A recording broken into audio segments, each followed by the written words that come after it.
Alright guys, got my Cascade component Stumpjumper,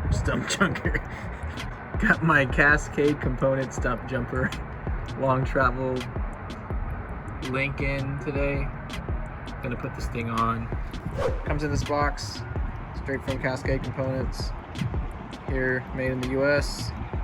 Looks like it's out of Everett, Washington. All you need to replace this is a number 6 Allen tool. This is the stock link. My main question was before buying this, like, how does this compare to the Cascade component link?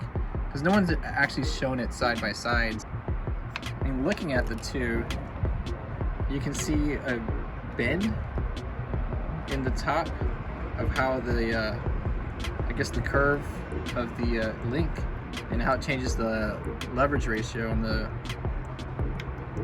rear end. So I want to take it off so you can see what it looks like side by side, the curvature of the link and how big the difference is, because I'm guessing that's the way the bike sits a little bit and then goes into the travel is what makes this thing work so well, from what I've heard.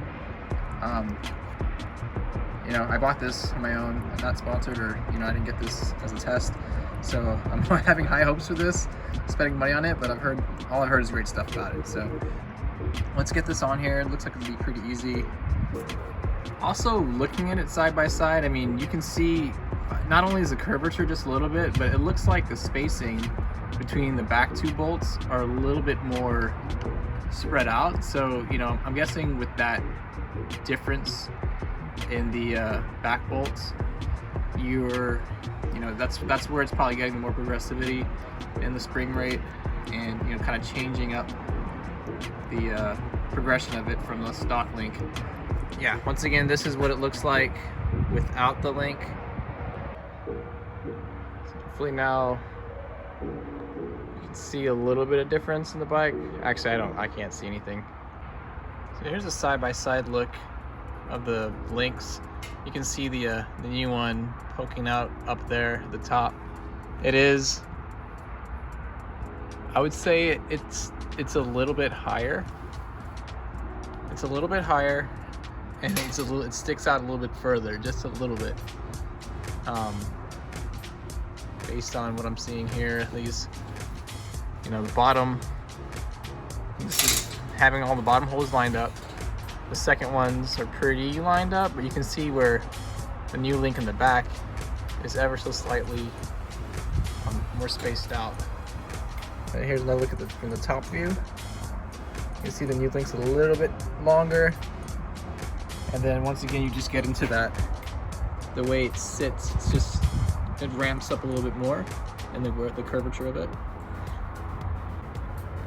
There are all the bolts coming out of the bike link, starting from the back.